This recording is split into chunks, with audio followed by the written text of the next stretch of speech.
So thank you, everyone, for joining this presentation. Just a few quick words about myself. I am Marco Vigato. I'm an author, researcher, and explorer. I've spent the last 15 years investigating the question of the origins of civilization, visiting hundreds of archaeological sites around the world. I'm also the author of the book, The Empires of Atlantis, published by Inner Traditions, in which I present a radically new theory of the origins and development of civilization that focuses on the worldwide diffusion of megalithic monuments. I also founded in 2020 a research association called the ARCS Project, dedicated to uncovering more of the evidence for ancient advanced civilizations on our planet. Now, the presentation that I'm going to deliver today is largely based on my last book called The Empires of Atlantis. The book itself is available across all major bookstores in the US and internationally, and also online as a softcover book and also as a Kindle electronic book and in Audible format. So the way I've been thinking about structuring this presentation is along 5 main sections. So we're going to start with the myths, so going back to the origins of the Atlantis myth and the Atlantis story. Then in part 2, we're going to talk about the various historical traditions and traditionalist cosmologies, as well as they relate to different cycles of time and cycles of civilization. In part 3, we're going to talk about some of the evidence and the relics that support the idea of a lost advanced civilization of prehistoric antiquity, whereas in part 4, I will provide an outline of the key elements of Atlantean history and geography. Finally, in the 5th and last section, I will be talking about the legacy of Atlantean civilization and the possibility of the survival of certain elements of the Atlantean tradition in various esoteric traditions and the teachings of mystery schools around the world. So starting off with the myths, many of you will certainly be familiar with Plato's Atlantis story. Plato wrote in the 4th century BC, and he's probably the most famous and certainly well-known source on Atlantis, even though, as we'll also see later, is by no means the only one, nor even the oldest and most ancient source on Atlantis. Plato himself never made a mystery of the fact that he inherited the Atlantis account from his great-grandfather Solon, that the origins of the story of Atlantis itself were Egyptians. There are some important elements in Plato's account that we also find in other mythical and historical traditions around the world. The first one is the idea of recurring cataclysms, meaning that even though Atlantis or the cataclysm that caused the destruction of Atlantis is probably the latest in order of time to have befallen civilization on our planet, it's by no means the only one. There were previous cataclysms, previous cycles of civilization before Atlantis. Plato is also at the origin of the idea of a sunken mid-Atlantic landmass or continent. He actually situated Atlantis beyond the Pillars of Hercules and describes it as a very sizable landmass, equal in size to the combined extent of Libya or North Africa and Asia Minor together. He also talks about Atlantis as a great colonial empire that established colonies in various parts of the world,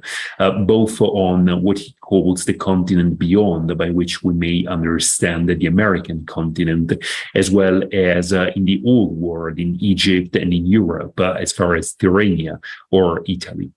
Another very important element of Plato's account that we find in many other mythical and esoteric traditions is the idea that the Atlanteans were in fact human divine hybrids. They possess both a divine nature and a human nature, and the cause of the downfall of Atlantis ultimately had to do with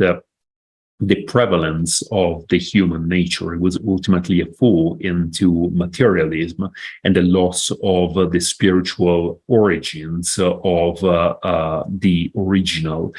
divine inhabitants. Plato also provides a specific time frame for the fall and destruction of Atlantis,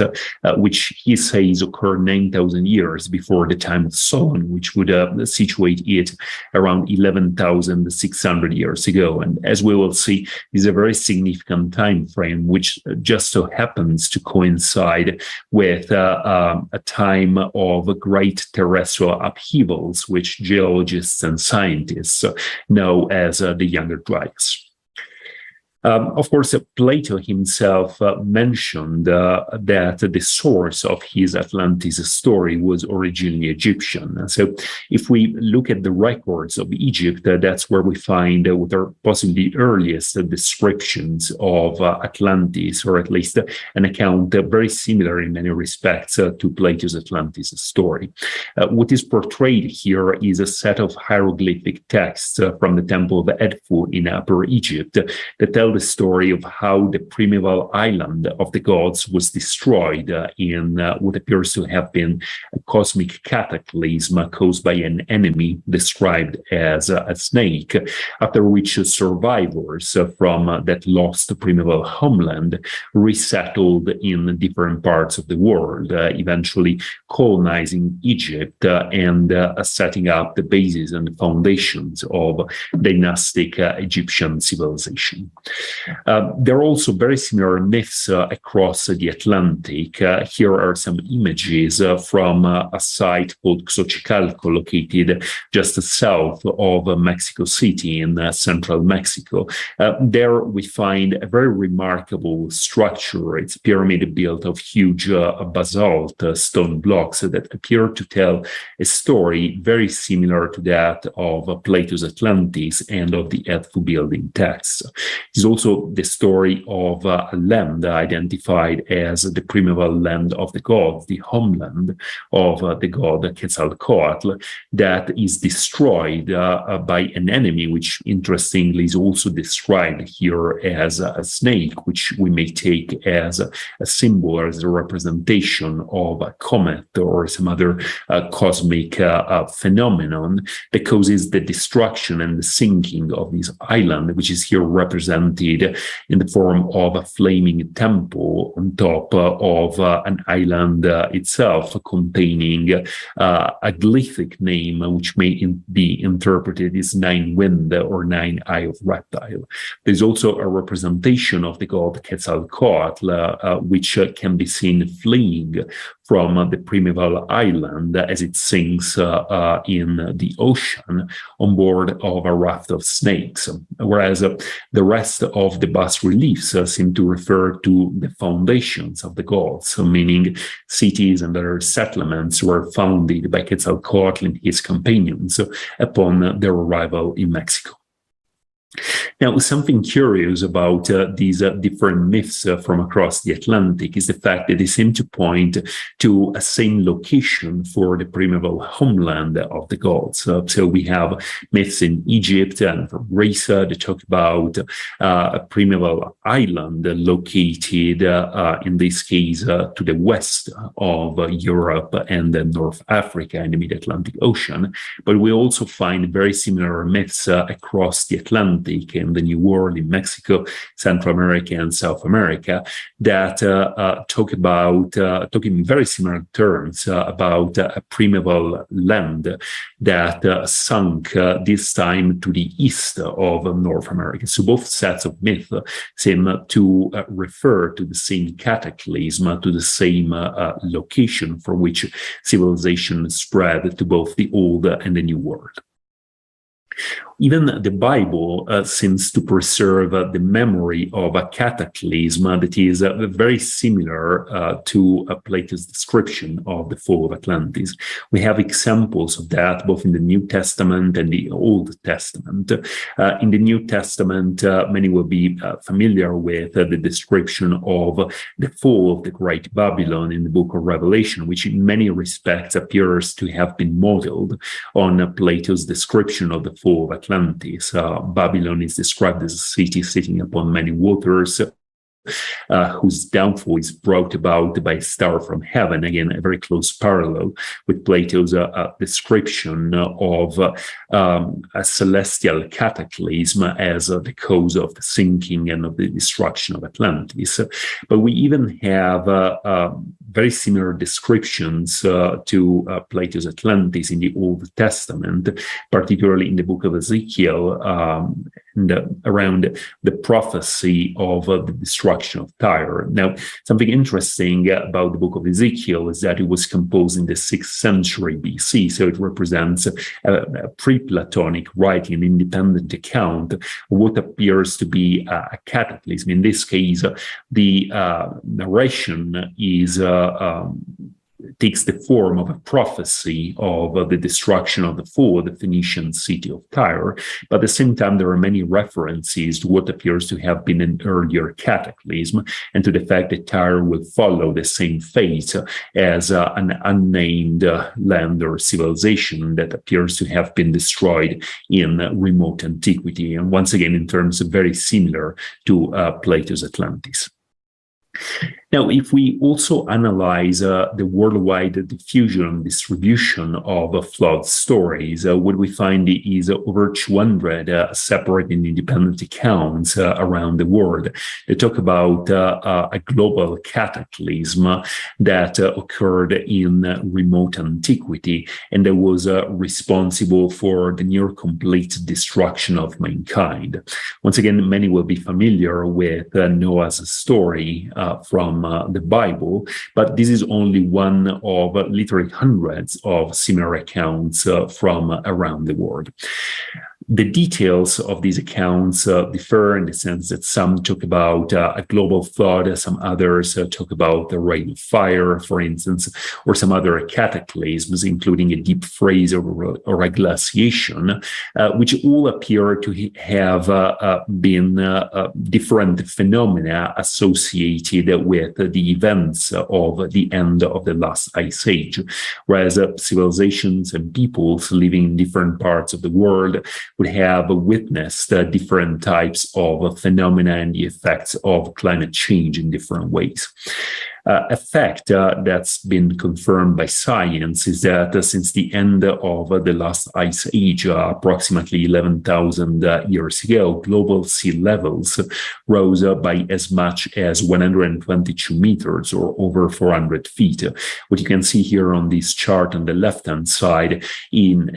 red is a representation of the lands that were previously above water during the last glacial maximum, approximately 15,000 years ago, and have since become submerged. Just to give you a sense of the size and the area of those lands that were lost since the end of the last ice age. We're talking about a combined extension equal to the whole of Europe and China combined, or the whole continental USA and South America. So we're truly talking about a really an extremely vast portion of land that became submerged.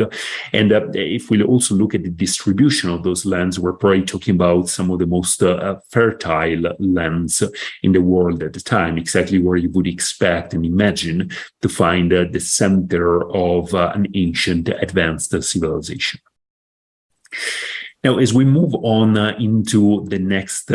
section, we're going to talk more about some of the historical traditions about Atlantis and this idea of a cyclical time that underlies so many of the mythical traditions, not only about Atlantis, but truly about previous cycles of civilization. Here is what I consider to be a truly beautiful and remarkable set of paintings by Thomas Cole that I think very well portrays this idea of cycles of civilization, in which civilization is born out of a savage or pastoral stage, then rises to great heights of power and splendor, and then you have the fall, the collapse of civilization, after which, as Plato says, civilization in humanity has to start over again as children, so the new cycle of civilization begins. Now, many of us will be very familiar with a linear view of time, of the timeline of history, in which we tend to see the whole course of human history and evolution on our planet as essentially a linear process in which we go from more primitive forms of society and organization towards more complex and sophisticated ones. So this is a vision that is deeply rooted in evolutionary theory, but is also largely based on the Judeo-Christian tradition, this idea of a uniform narrative going from creation towards ultimate salvation. This is, however, very different from ancient worldviews and ancient cosmologies that were instead based on a concept of a cyclical time and multiple cycles of creation. At the origin of many of these views and traditions is probably the cycle of precession, which causes the sun to rise in a different constellation over intervals of several thousand years. Now, the precessional cycle is taken to last for over 25,920 years. That's the time that it takes for a full cycle, and so for the sun to rise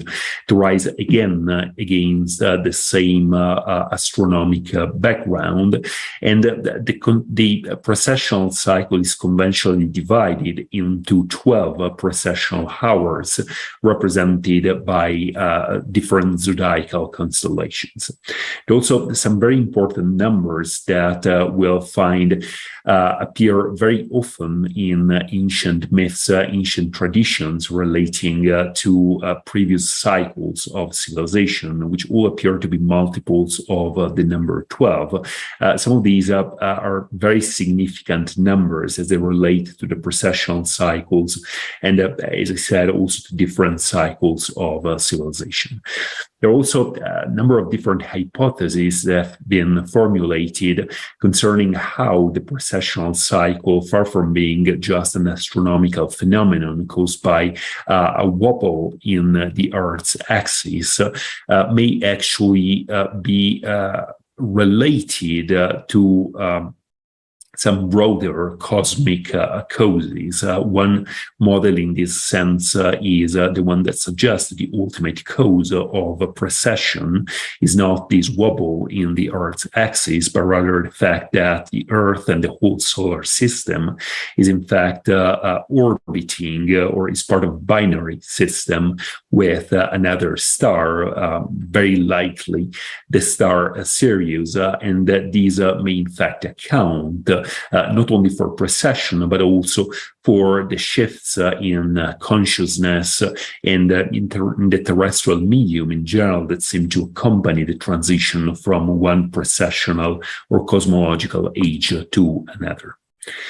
As we analyze some of the earliest traditions about different cycles of time and cycles of civilization, probably the most famous and well-known one is the Hindu tradition of the Yugas that seems to have inspired also the Greek idea of different ages of men in this division of human history into a golden age, a silver age, bronze age, and iron age. Several attempts have been made to reconcile the Hindu Yuga system and this idea of different ages of men with the precessional cycle, starting in antiquity and as recently as the 1970s, when René Guénon proposed his model of different cycles of time and successional managed to reconcile also the length and duration of the different ages with the precessional cycle. Now, why is this important? Because with knowledge of the length and duration of the different ages, it is also possible to understand when certain transition points occurred throughout the course of human history, and also, therefore, to understand better the ancient myths and tradition that talk about about previous cycles of civilization and when the last transitions or the last terrestrial cataclysms may have occurred. It thus becomes possible also to situate in time the last Atlantean cataclysm that caused the destruction, the final sinking of Atlantis in 10,961 BCE. It has 7,200 years before the year 720 of the Kali Yuga, according to the chronology of René Guénon. Now, a very similar concept, a very similar model is also found in Mesoamerica. This is the famous legend of the suns as portrayed on the Aztec calendar or the Aztec sandstone. This is again based on a division of time and of the course of human history, in this case in 5 different epochs, of which 4 are already past, represented by the previous suns. And one is the current one under the present sun that again is expected to end in cataclysm. Something interesting about this model is not only the sequence of different world ages to which the Mesoamerican tradition also assigns very long durations of time in the order of several thousands years, for a total of over 20,000 years in a full cycle. There's also this idea that at the end of each world age or each sun, a cataclysm occurs so that a new cycle of civilization, a new cycle of life on Earth can begin. Now, if we then move on to Mesopotamia, that's where we find the first written records of humanity. The cuneiform texts and tablets of Mesopotamia are some of the earliest written documents of mankind. It's certainly interesting to observe how a large number of these documents and tablets also deal with various historical and mythical chronologies. A great deal of attention was put by scribes and historians during the Sumerian and Babylonian period in reconstructing the history and the sequence of dynasties that ruled over Mesopotamia in the pre-Diluvian and post-Diluvian period. That's how several different kings lists have survived down to the present day. The most famous ones are the king list of Berossus that was compiled in the 3rd century BC, certainly relying on much earlier sources, such as various Sumerian kings list, which we have several examples that include here the well-blunded prism, dated to 1800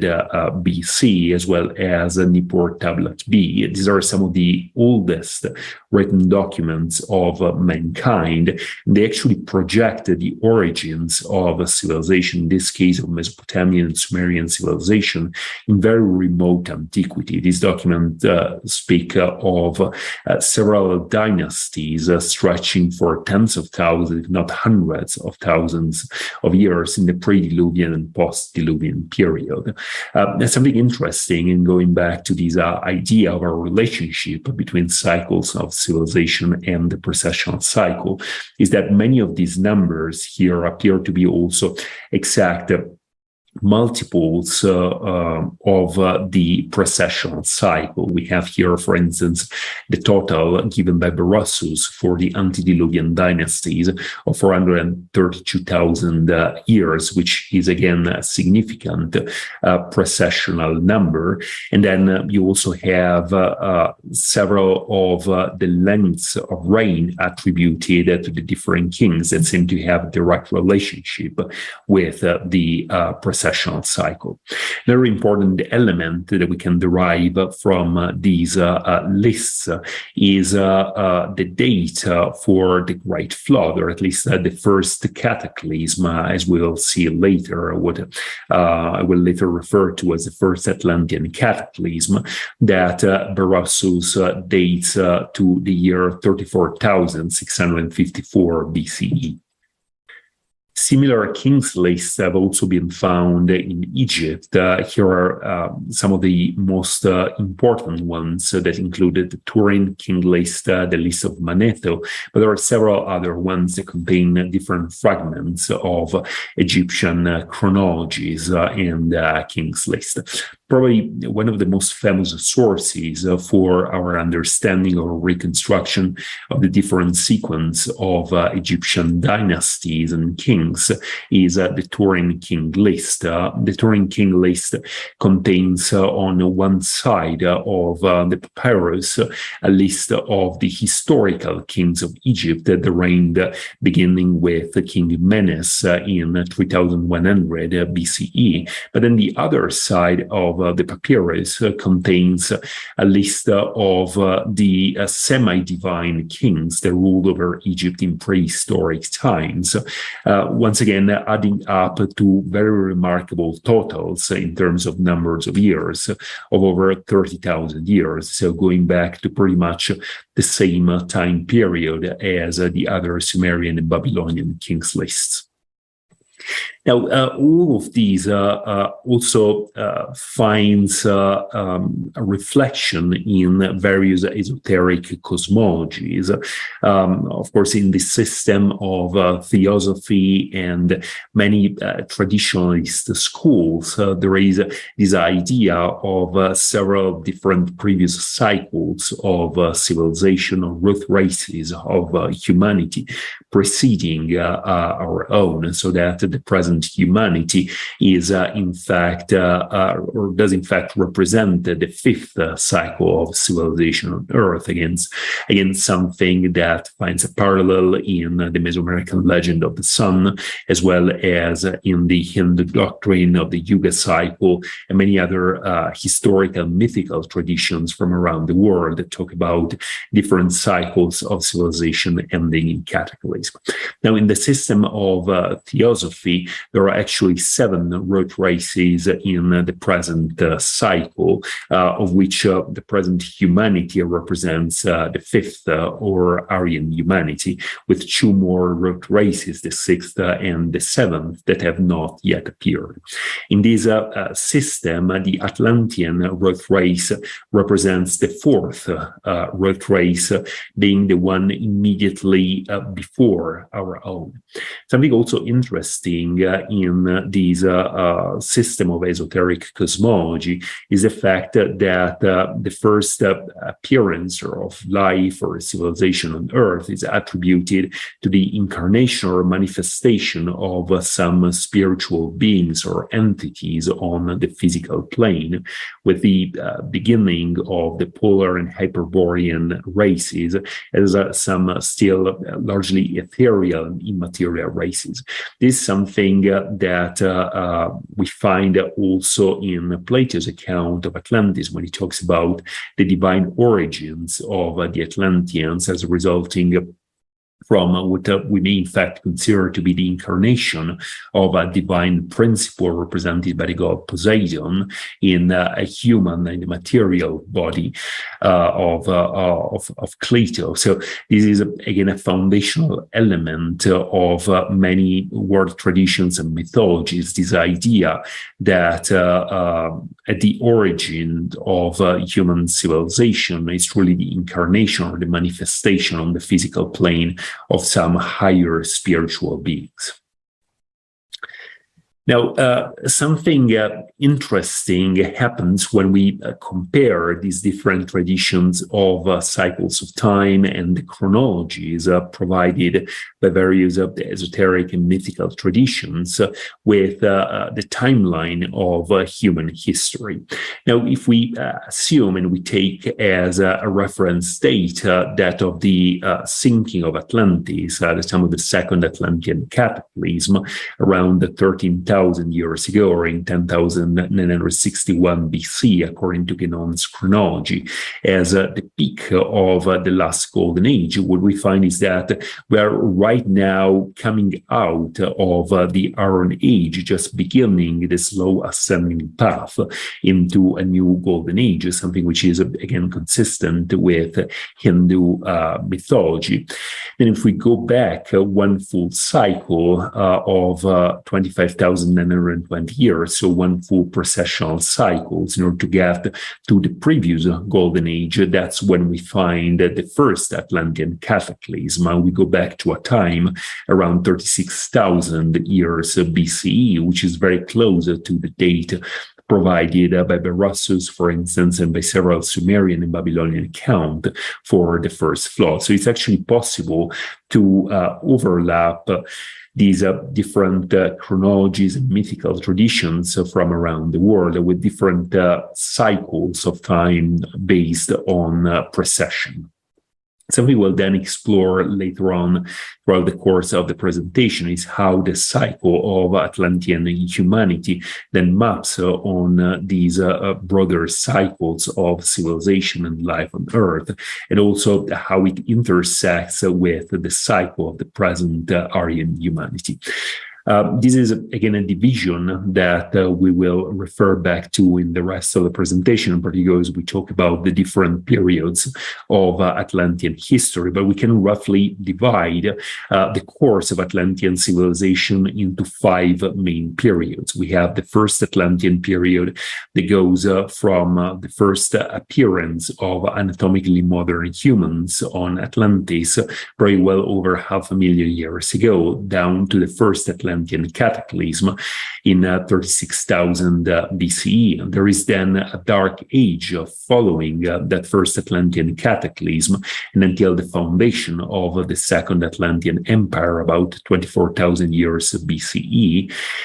which lasted until the Second Atlantean cataclysm in 10,961 BCE, once again according to Genon's chronology, after which we have a period of around 1,300 years, leading us to 9,600 BCE, which is the date provided by Plato for the final destruction and sinking of Atlantis. And this period we will refer to as a Neo-Atlantean period, after which we enter into what may be called the post-Atlantean period, which lasts probably until the late European Bronze Age, with the last remnants and vestiges of Atlantean civilization. In parallel, we also have the cycle of Aryan humanity, whereas according to esoteric tradition,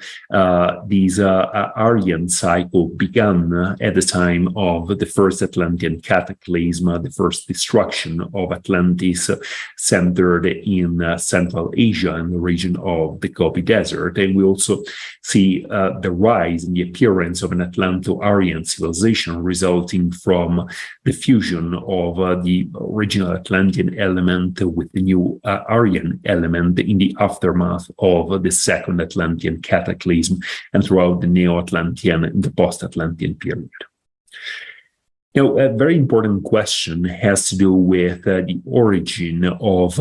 anatomically modern humans. There is the possibility that Atlantean civilization, far from being only an episode or a civilization, a culture in the history of humanity, may have actually represented a rather separate human species that at some point interbred with other hominin species to give rise to anatomically modern humans. This is something that is reflected across a number of world mythologies and traditions, starting with the biblical account of the Nephilim, this idea that the sons of God went into the daughters of men and begat progeny, a hybrid progeny from them, but also goes back to the roots of Plato's Atlantis story and this idea of the Atlanteans, or the first Atlantean kings, as being the progeny of a god, Poseidon, and of a mortal woman, Cleito. There is also what could be potentially genetic evidence of these admixture of a yet unknown human species at some point in the human evolutionary tree, in the form of the worldwide diffusion of the so-called haplogroup X and the Rh negative blood type, both of which appear to be very curiously distributed on both sides of the Atlantic, as if both originated from a now lost, sunken mid-Atlantic continent. So we then move on into the next section. Here we're going to talk about some of the relics and the vestiges of Atlantean civilization. So after talking about several different historical and mythical traditions about Atlantis, we're now going to talk about what is some of the evidence of the former existence of an ancient advanced civilization of prehistoric antiquity. And we will start by looking at the possibility of the former existence of a now sunken mid-Atlantic landmass similar to Plato's Atlantis. Now, if we take a chart of the Atlantic Ocean seafloor, something truly striking is the presence of a huge submarine mountain chain, which is called the Mid-Atlantic Ridge, that pretty much crosses from pole to pole. It extends from the North Pole then to the South Pole, roughly in the middle of this huge geological depression, which is the Mid-Atlantic Ocean, and pretty much centered on the Azores Plateau. If we were to imagine the Mid-Atlantic Ridge above water, or to drain the whole Atlantic Ocean basin of its water, what we would see is a mountain chain with a combined length greater than that of the Rocky Mountains of North America and the Andes of South America, and with heights comparable to the Himalayas, raising for over 8,900 meters from the ocean seafloor. Some of the highest peaks of these submerged mountain chain still emerge today above water, and they form the islands of the Azores, Madeiras, Iceland, as well as some of the other Atlantic islands. There is also evidence that has been uncovered over the last few decades of the former subaerial existence of the Mid-Atlantic Ridge, meaning that at some point in the recent geological past, the Mid-Atlantic Ridge was above water, and so many portions of this mighty mountain chain that is currently submerged underwater existed as a sizable landmass above water, mostly in the region of the Azores archipelago, which also happens to be the most likely location provided by Plato for Atlantis. The geological evidence for the former subaerial existence of the Mid-Atlantic Ridge includes lava formations that could only have formed under subaerial conditions in the open air, which have been found at depths exceeding 3,000 meters on the Atlantic seafloor. Also includes the presence of a variety of fossil organisms that include shallow water corals, algae, and diatomae that have been found at depths exceeding 2,500 meters and have been dated to the recent geological past. So we're talking about some of these geological evidence. We talk about evidence that was formed within the last tens of thousands of years, so well within the historical time frame when human beings already existed on our planet. There's also evidence in the form of terracing along the Mid-Atlantic Ridge that seems to suggest that the sinking of the ridge itself occurred through different episodes, some of which would have been relatively gradual, but with also some truly cataclysmic episodes of sinking of the Mid-Atlantic Ridge. What you can see on the right-hand side is a model of the sinking of the mid-Atlantic ridge. The ridge itself is mostly composed of basalt stones, and so as magma, as molten rock, is ejected from the depths of the earth, it pushes up this mountain chain that would emerge as an island. But then, as the lava cools down, that causes the sinking of the ridge and the fracturing of the tectonic plates around the ridge itself. This is probably the most likely cause of the terracing that we can witness at different depths along the mid-Atlantic ridge that seems to refer to periods of cataclysmic sinking of the ridge itself, during which these now sunken mountain chain sunk by several hundred meters at a time, or within what we may consider as virtually a geological instant. And of course, these great geological instability in the region of the mid-Atlantic ridge may have been exacerbated and accentuated by external factors, as we'll see, such as the possibility of a cosmic impact or a cometary impact at the end of the last ice age. There's also significant evidence in the form of extinct river beds that extend for hundreds of miles off the coast of the Azores, particularly of São Miguel Island in the Azores, that suggest that a very sizable landmass actually became submerged in the recent geological past around the Azores, pretty much in the same location where Plato and several other mythical and esoteric traditions situate the lost continent or island of Atlantis. Now, something closely related to the possible former existence of a landmass in the mid-Atlantic Ocean, of a now sunken landmass in the mid-Atlantic Ocean, is offered by several ancient maps and charts that seem to contain hints of pre-glacial topography. Many will have heard about the famous Pierre Race map of 1513 that appears to depict the coastal profiles of South America as well as of Antarctica at a time when these lands had not yet been discovered or explored. And the admiral himself, the author of this chart, actually suggests, or seems to suggest in his diaries, that the source from which he compiled the map was actually a set of far older maps, probably dating back to Hellenistic times, originating from the now lost library of Alexandria, as if to suggest that what we're seeing is in fact a relic or a legacy from a much older cartographic tradition. We then have the example of the truly remarkable Portolan charts that appeared in Europe in the Middle Ages. These represented a huge change, truly a dramatic shift from earlier forms of medieval cartography.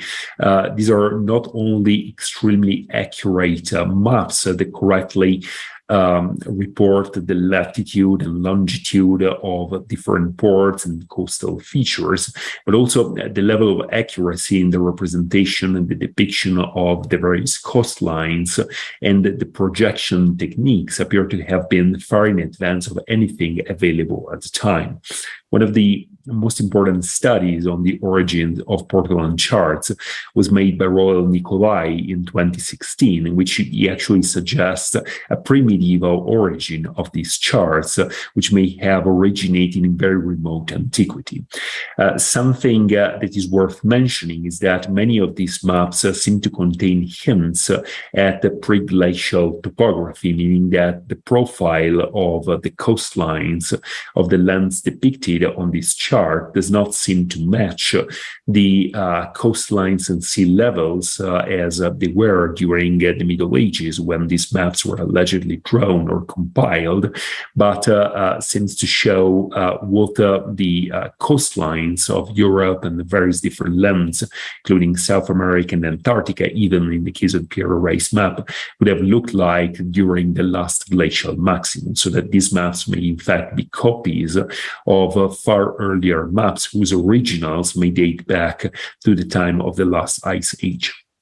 Another great example that you can see here on the right-hand side is the Zeno map of the North. That's a map that was originally compiled in Venice over 700 years ago, and it depicts the northern Atlantic islands, including Greenland and Iceland. What is interesting is that these maps also shows a number of phantom islands that are given the names of Friesland, Estland, Icaria, for instance, which, of course, no longer exist, but seem to coincide with the location of submerged seamounts or submerged plateaus. As in the case of the Rockall Plateau, the Far Ore Plateau is much more extensive than it is today, so that if you overlap this map of the North, drawn in the 14th century, with a bathymetric seafloor chart of the North Atlantic Ocean, you find almost perfect correspondence between these phantom islands with known underwater features that were certainly above water at the time of the last glacial maximum, as if to suggest once again that whatever original sources these maps were based on, they actually contained elements of pre-glacial topography, in that that's suggesting the possibility that either these maps were based on originals dating back to a lost civilization or of the last ice age, or that the sinking of these Atlantic lands and islands is actually a relatively recent phenomenon that may have occurred probably within the last couple of thousand years. Now, as we think about what could be the most likely cause of the sinking and destruction of Atlantis, Plato himself, in his Atlantis dialogues, talks about a certain deviation of the cosmic bodies moving in space around the Earth as the cause for the sinking and destruction of Atlantis, which once again situates in time around 9600 BCE. Now, it so happens that just around the same time when Plato situates the sinking and destruction of Atlantis, a truly remarkable event in the Earth's geological history occurred, which is known as the Younger Dryas. This is a very mysterious, still largely unexplained, cold spell which lasted around 1500 years, about the time of the end of the last ice age, which again plunged our planet into a deep freeze, into what appears to have been a short ice age of limited duration, that then also ended quite abruptly just around 9600 years BCE. Now, lots of theories have been presented in order to explain these anomaly. And one of the theories that have gained the most traction in recent years is that of a cosmic impact at the beginning and also at the end of the Younger Dryas. This is a model proposed by such researchers as Firestone, Kenneth, and West that have suggested that the giant fragmented comet may have impacted our planet around 13,000 years ago. So also around the time of the Atlantean cataclysm, or the final Atlantean cataclysm, according to many esoteric traditions and world mythologies. And this cometary impact would have been responsible for the near complete extinction of all the Pleistocene megafauna, including the mammoths, and certainly for widespread destruction and devastation on a nearly continental hemispheric scale, particularly in the northern hemisphere. Now, there's also the possibility that this cataclysm may have been responsible for the sinking of the mid-Atlantic ridge, or at least of those portions of the mid-Atlantic ridge that were still above water at that time. There's also the evidence for a very sudden and abrupt ending of the Younger Dryas, just around 9,600 years BCE, which was accompanied by a sudden rise in sea temperatures and an end of the glaciation over much of Western and Northern Europe. Now, an interesting explanation of this sudden end of the Younger Dryas may have to do with the sinking of the mid-Atlantic ridges. It would have been the sinking of this barrier, of this mountain barrier in the mid-Atlantic Ocean, that would have allowed for the first time the warm Gulf Stream to reach the coasts of Western and Northern Europe, thus effectively ending the ice age over much of the continent, and thus explaining this sudden rise in sea and air temperature that is witnessed after the end of the Younger Dryas. Something quite unexplained and that scientists, historians have struggled for decades to explain is how immediately after the end of the last ice age, we witness a sudden explosion of culture and civilization accompanying the so-called agricultural revolution. That's the time when different types of cereals, crops, plants, and animals have become domesticated. It's certainly a mystery how this seems to have occurred pretty much around the same time, just around 10,000, 11,000 years ago in many different parts of the world at the same time. So you have all these different centers of crop domestication that you can see on the map that all seem to have arisen at roughly the same time and in seemingly an independent way. Something also quite unexplained has to do with the techniques that were employed in order to domesticate all these different types of crops, of plants, and animals, which in some cases may have involved very sophisticated detoxification techniques and even genetic engineering in some cases. It's certainly hard to explain this as just a coincidence if one thinks that pretty much all of the edible foodstuffs in terms of plants and crops that form the basis of our diets today were domesticated at that time, and that ever since, no further episodes of plant or animal domestication have occurred throughout the history of humanity. If we also then think about just how strange it is that humanity for tens of thousands, maybe even hundreds of thousands of years, essentially lived in the condition of hunter-gatherers, and then all of a sudden and simultaneously in so many different parts and regions of the world, we have a sudden explosion of civilization with the invention of agriculture, crop and animal domestication, also what appears to be the beginning of a megalithic architecture at such sites as Göbekli Tepe, which have been dated to the centuries immediately following the end of the Younger Dryas. So we can almost make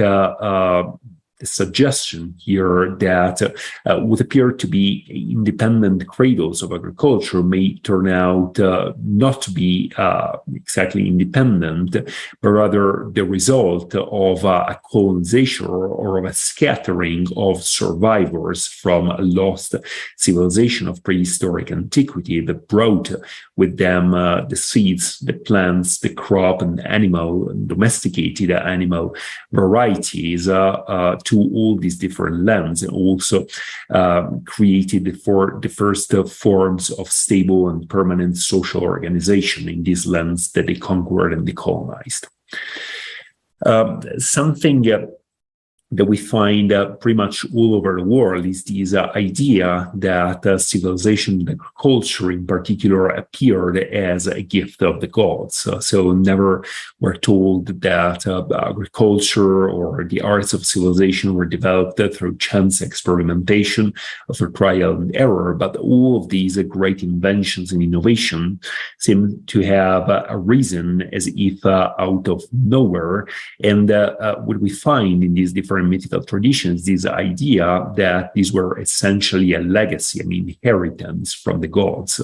that the gods taught primitive humanity all the arts of civilization, including agriculture, astronomy, the art of building in stone, monumental architecture, mathematics, geometry. This is something we find both in the Old World and the New World. In the New World, we have many myths about Quetzalcoatl, Viracocha, Tunupa, Kukulkan, the various civilizing gods. They're almost invariably said to have come from the east to Mesoamerica and have then taught the primitive inhabitants the arts of civilization. But also across the Atlantic in the Old World in Mesopotamia, we have the story of Oannes, for instance, that taught primitive mankind the arts of civilization. And in the testimony of the Babylonian historian Berassus, so universal where this instruction in nothing has been added since the time of the gods, since the time these great culture heroes and civilizing gods came and imparted their teachings to primitive mankind. Something closely associated with these different myths about the origin of agriculture and these different cradles of agriculture is also the worldwide diffusion of megalithic architecture. There are literally hundreds of megalithic sites around the world that show pretty remarkable engineering and construction techniques based on the use of extremely large blocks of stone that also appear to have been almost perfectly jointed and fitted together. You can find here many examples from Peru, South America, Egypt, as far as Israel, the Middle East, Italy, and Mexico, that even with the respective differences seem nevertheless to have used the same system of proportion, the same canons of megalithic architecture. Many of these sites are of unknown dating, so that the dating of these constructions is still a matter of debate. But some of these sites may very well date back to the same time period after the end of the last ice age, when Atlantean survivors and refugees colonized the lands both to the east and west of the Atlantic Ocean and established civilizations modeled after the Atlantean homeland. There is then, of course, the worldwide diffusion of pyramids. We find pyramids pretty much all over the world. And what is remarkable is the similarity in architecture that we find across monuments as far apart as Cambodia, Egypt,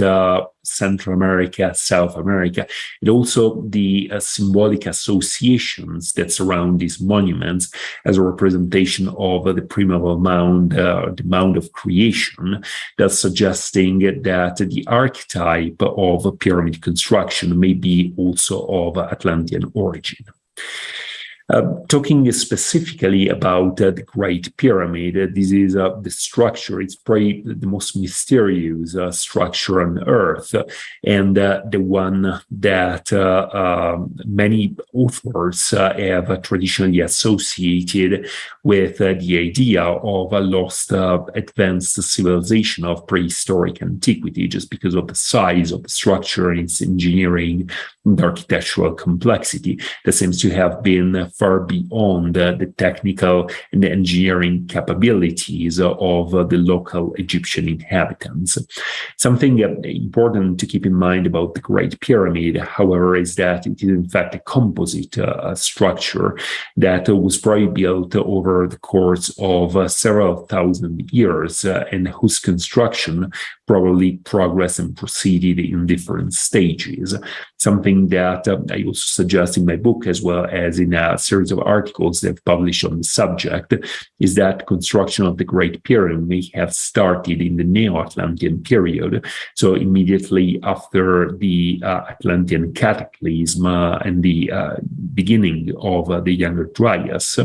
and then construction stopped probably around 9600 BCE, with the sinking of Atlantis and the final collapse of Atlantean civilization, only to be resumed in a much simpler and a much cruder form thousands of years later, as also evidenced by the difference in the style of construction, the accuracy of the masonry of the Great Pyramid. Another very important hint at the possible existence of a yet unknown and lost civilization of prehistoric antiquity is the worldwide diffusion of various metric systems that seem to have originated with a common source of very remote antiquity. Now, if you think about how many of our modern units of measure, including the meter, came to be, they were essentially defined as a fraction of the fundamental dimensions of the Earth, of our planet. So the meter was defined in 1793 as the 10 millionth part of the arc distance between the equator and the North Pole. However, the measurement instruments and tools available at the time did not allow yet for an absolutely precise measurement of the Earth's circumference, which in fact resulted in an error of 0.02%, which, however small, still equals to over 15 kilometers over the entire Earth's circumference. Now, if we go back to some of the ancient units of measurement, it's certainly interesting to find the meter in many ancient sites, like at Tiwanaku in Bolivia. We find many structures, many stone blocks that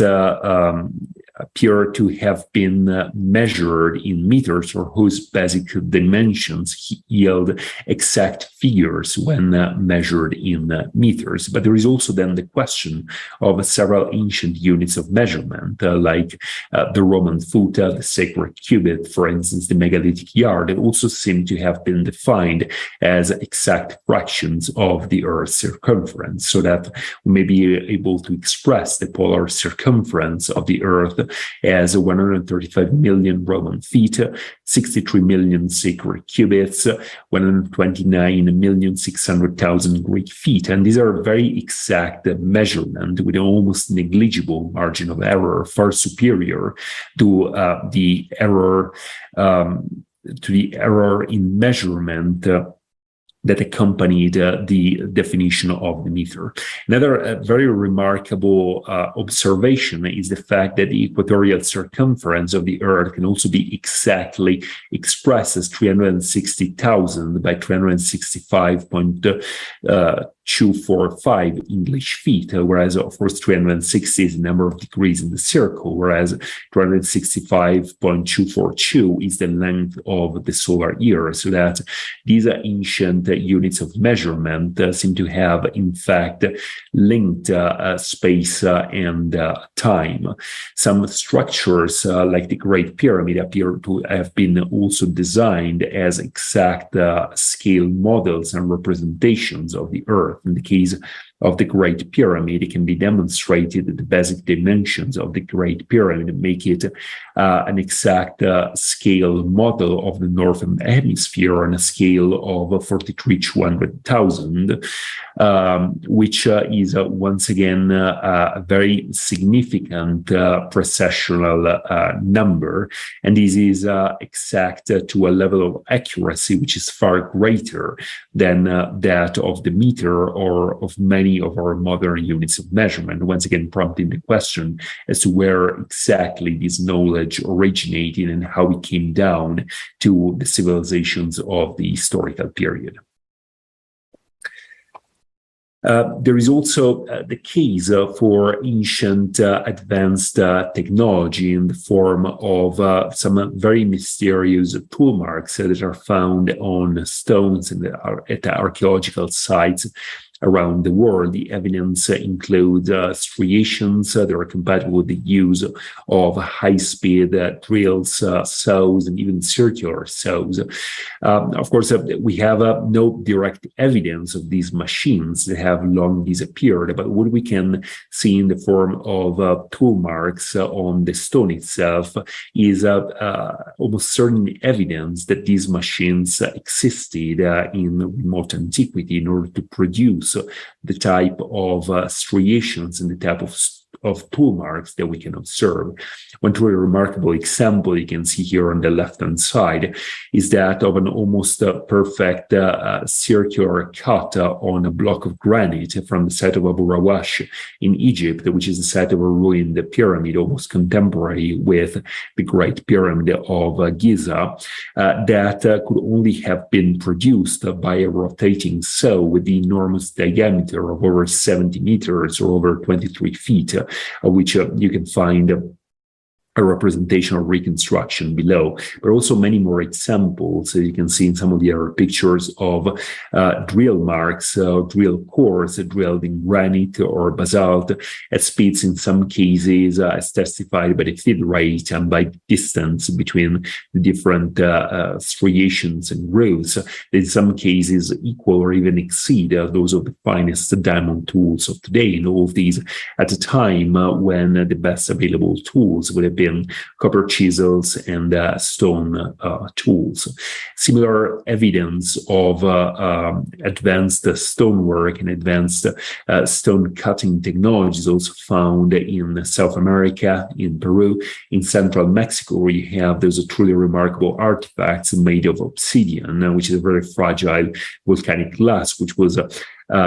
worked to within a fraction of a millimeter as to make it almost transparent. But also examples in India where a team from the BAM project is currently studying these truly remarkable caves at the site of Barabar that appear to have been cut with laser-like precision into very hard granite.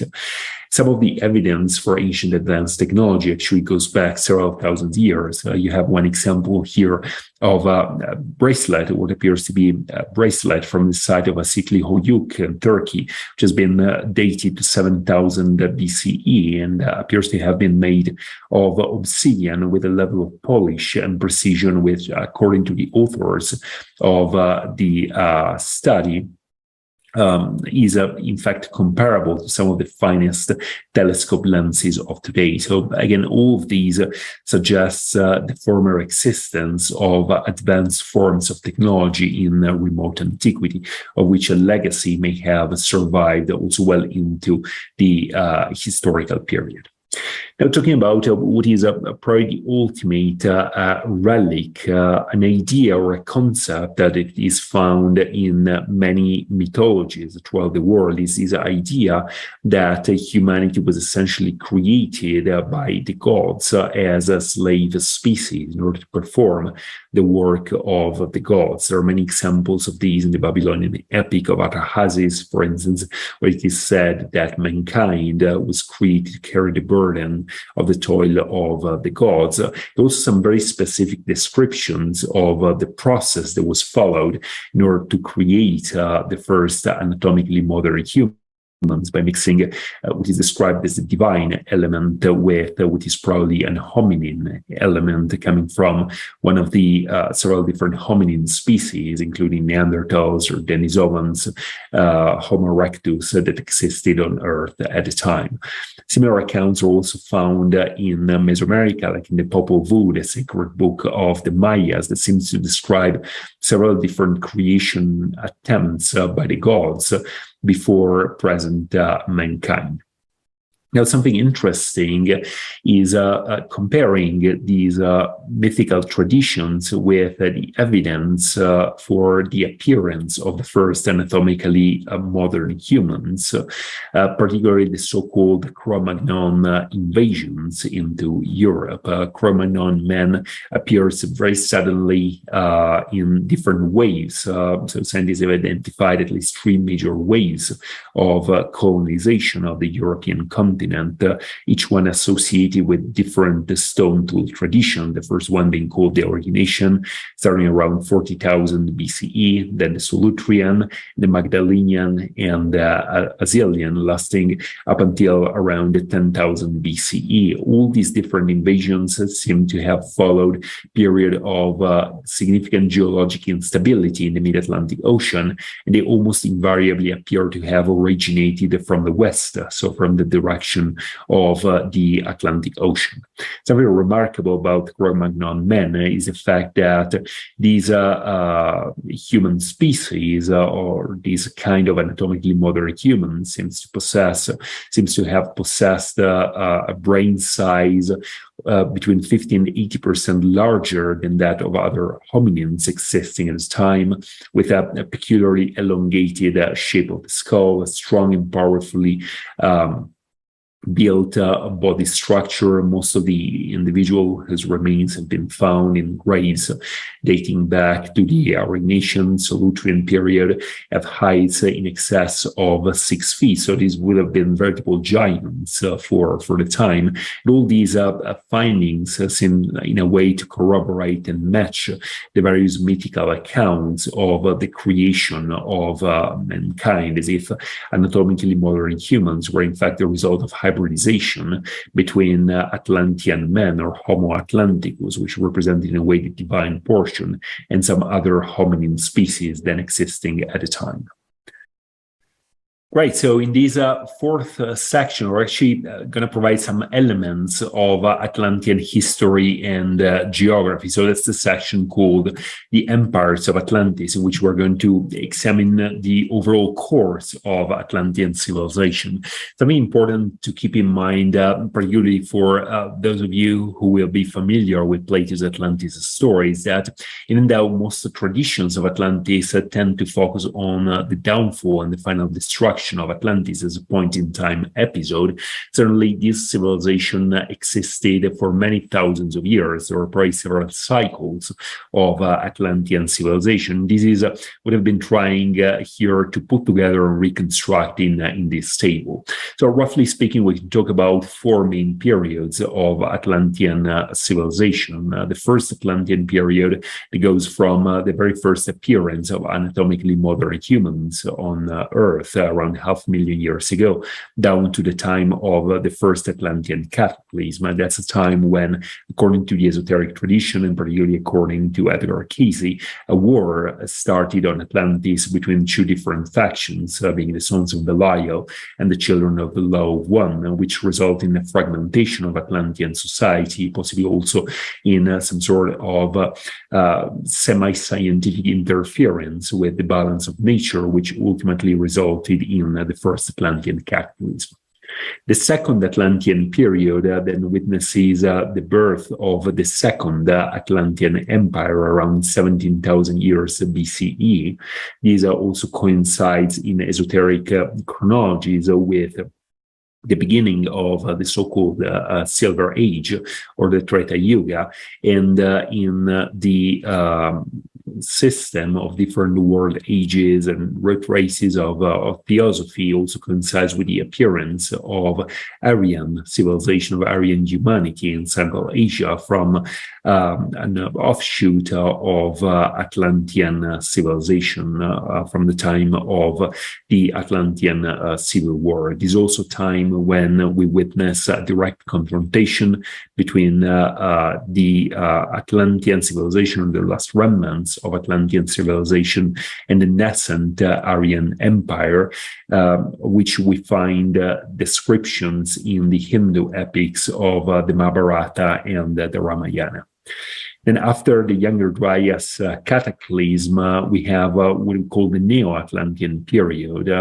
This is a time of global reconstruction, in which, in the aftermath of the global cataclysm, we witness a surge in construction, in megalithic construction, the birth of agriculture, many advanced forms of civilization and human society organization that appear in different parts of the world as Atlantean refugees refugees and survivors colonize and settle into different parts of the world, establishing civilizations modeled after the Atlantean homeland. And then finally, we have what I call and what I refer to as a post-Atlantean period following the collapse of a Neo-Atlantean civilization, which may have been caused by a second cometary impact at the end of the Younger Dryas, triggering the final sinking of Atlantis. This, of course, is some uncertainty as to the boundaries of Atlantean civilization and up to when in time can we still talk about a genuine Atlantean tradition. But some of the evidence suggests that the last remnants of Atlantean civilization may well have influenced the course of European civilization and civilization in Middle East and Africa well into the European Bronze Age, and possibly as late as 1200 BCE.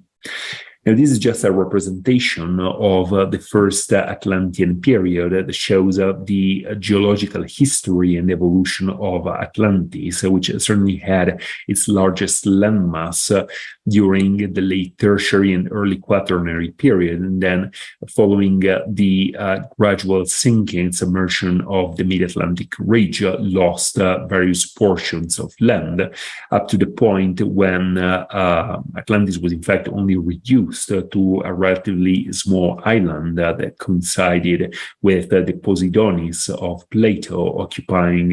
roughly the region of the Azores Plateau in the mid-Atlantic ridge. This is, again, the time of the first Atlantean period, when Atlantean civilization was still mostly an insular civilization that developed on the island, on the continent of Atlantis itself. During the second Atlantean period, after the first cataclysm in 35,000 BCE, we see the emergence of two different blocks of power, two different traditions. One is the Atlantean tradition with the birth of the second Atlantean Empire that attempted to recover many of the lands belonging to the original Atlantean Empire, also colonizing many new lands around South America, North Africa, the Middle East, as far as India. And then the Aryan Empire here, as shown on this page, represented by the nascent Aryan civilization in Central Asia. There's also the suggestion that this division into two blocks of power actually reflected the factions that arose on Atlantis itself prior to the first Atlantean cataclysm. And so this distinction between, to use the language of Edgar Cayce, the sons of Belial as representing the most decadent and materialistic element of Atlantean civilization, and the children of the Law of One that would represent, would form the seed of the nascent Aryan humanity, representing the most spiritual component of Atlantean society. As we then move on into the Neo-Atlantean period, that's the time period immediately following the Younger Dryas cataclysm and the cometary impact of 10,961 BCE. It is at this time that two different centers of Neo-Atlantean power emerge: in Egypt, centered on Hierakonpolis, and in South America, centered on Talpicala, and particularly on the megalithic sites of Tiwanaku in Bolivia and Cusco in Peru. These are two different centers of civilization would exert a very broad influence over large parts of South America, as well as Europe and the Middle East, up until 9,600 BCE. This is when a second cometary impact appears to have occurred, causing the final sinking and submersion of what was left of the Atlantean mainland, still above water. It is also around this time that we witness a stop in megalithic construction around the world. The Great Pyramid construction stops at Giza, at many of these other megalithic sites that remain unfinished would only be completed thousands of years later by later peoples, by later civilizations, not possessing the same level of sophistication and technological advancement. Finally, as we move into the post-Atlantean period, that's when things become a bit more blurred. There is definitely evidence that subsequent migrations from the mid-Atlantic Ocean reached the coast of Europe and North Africa throughout much of the European Neolithic period and the early Bronze Age, which have come to be known as the megalithic or sea people invasions, particularly when we look at the diffusion and distribution of megalithic monuments in northern and western Europe. We can see a clear pattern of sites that start appearing around 4,800 BCE, always in the west, and then slowly spread towards the interior of France, Spain, the British Isles, as well as the central Mediterranean region. There's also evidence in the form of megalithic architecture, as you can see, for instance, on the right-hand side here of the page, this style of megalithic construction that ancient authors in Italy and Greece attributed to mythical Pelasgians, by which they identified the sea peoples, and which appear in some cases to date back to over 7,000 years ago. Some of these megalithic structures have been dated based on different the level reached by the sea in prehistory and during the Bronze Age to 5,000 BCE, thus providing some important elements for the dating of these structure that may be connected with several waves of migrations from the mid-Atlantic Ocean into Europe and North Africa. Probably the latest in order of time of these migrations is the famous Sea People invasions of the late Bronze Age of the 12th century BCE, when we witness a massive influx of people from the Western Mediterranean, quite possibly from regions as far as the European Atlantic seaboard, into the Eastern Mediterranean, into Egypt as well, causing the collapse of various of the early Bronze Age states in the region, including Mycenaean Greece, the Hittite Empire. There's also evidence of significant geological instability at the time that may have been one of the triggers of these Sea People invasion, as well as the possibility of some additional cosmic or cometary impact at the end of the Bronze Age, which may have been responsible for some of the devastation witnessed across Bronze Age sites around both the Western and Eastern Mediterranean. Now, as we move on into the final section of the presentation, we're going to talk about the legacy of Atlantean civilization. There is, to begin with, this idea that even though Atlantean civilization disappeared as a result of various cosmic and terrestrial cataclysm, some elements of the science, the knowledge and technology of Atlantis may have been preserved at different sites and locations around the world. One of the authors that certainly helped popularize this idea of different repositories of antediluvian knowledge around the world was certainly Edward Casey in the 1920s and 1930s. He was the one who promoted the idea of at least 3 major Atlantean halls of records meant to preserve the relics and the the records of Atlantean civilization through the impending cataclysm. Casey actually speaks of 3 Atlantean halls of records, one in Egypt, the Giza Plateau, another one on the island of Poseidonis on Atlantis itself, and another one in Yucatan or Central America. There were, however, certainly other secondary halls of records, other secondary sites where some portions of the Atlantean records, where some archives were preserved, which then certainly played a very important role in the recovery and the reconstruction of civilization in the aftermath of the Younger Dryas cataclysm. It may be possible to some extent also to reconstruct the chain of transmission of Atlantean knowledge from the very remote period following the fall and the destruction of Atlantis, very much down to the beginning of the modern age. According to tradition, the originator of most or all of esoteric knowledge with the Egyptian god Thoth, that once again is one of the gods associated with the Atlantean tradition and with the arrival in Egypt of survivors from Atlantis. This was later passed on into the teachings of Hellenistic Hermetism around the figure of Hermes Trismegistus.